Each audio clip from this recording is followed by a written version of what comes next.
नमस्कार मित्रांनो, क्रिश अपडेट या यूट्यूब चॅनलवर तुमचं स्वागत. तर मित्रांनो, आपण पाहू शकतो की शिक्षक पदोन्नतीसाठी जे आहे TET कट ऑफ जो दिला आहे, तर त्या TET कट ऑफची अट रद्द करण्यात आलेली आहे आणि त्यामुळे राज्यातील नवीन धोरण ठरवण्याचे उच्च न्यायालयाचे निर्देश देण्यात आलेले आहेत. तर याविषयी आपण माहिती पाहूया की मित्रांनो, आपण त्याच शिक्षकांच्या पदोन्नतीसाठी 1 सप्टेंबरपर्यंत TET अथवा TET उत्तीर्ण असणे बंधनकारक करणारे शिक्षण संचालकांचे 14 मे 2026चे परिपत्रक आले होते आणि त्यात मुंबई उच्च न्यायालयाच्या नागपूर खंडपीठाने शुक्रवारी रद्द केले. पदोन्नती प्रक्रिया आपण पाहू शकतो की सुरू होताना शिक्षकाकडे TET आणि CTETची पात्रता असणे हाच पदोन्नतीसाठीचा निकष असून त्यासाठी 1 सप्टेंबरसारखी पूर्वनिश्चित कट ऑफ तारीख लावता येणार नाही, असे स्पष्ट करत न्यायालयाने राज्य सरकारला याबाबत नवीन शासन निर्णय काढण्याचे निर्देश दिले आहेत. अनिल पानसरे आणि न्यायमूर्ती रजनीश व्यास यांच्या खंडपीठाने अमरावती, बुलढाणा आणि यवतमाळ जिल्ह्यातील शिक्षकांच्या याचिकावर हा निर्णय दिला आहे. शिक्षण संचालकांनी 14 मे 2026 रोजी काढलेल्या परिपत्रकानुसार 1 सप्टेंबर 2025पर्यंत TET CTET पात्रता प्राप्त केलेल्या शिक्षकांचाच पदोन्नतीसाठी विचार करण्याचे निर्देश दिले होते.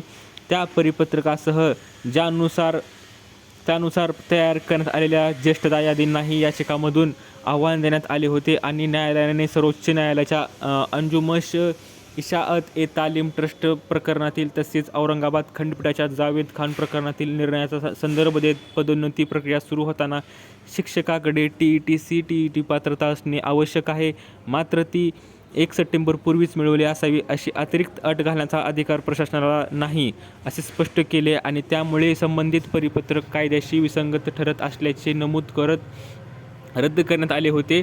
आता राज्यात पदोन्नती प्रक्रियेत एकसमान पद्धत राहावी यासाठी सरकारने 1 ऑगस्ट 2019च्या शासन निर्णयाचा फेरविचार करावा असे निर्देशही न्यायालयाने दिलेले आहे.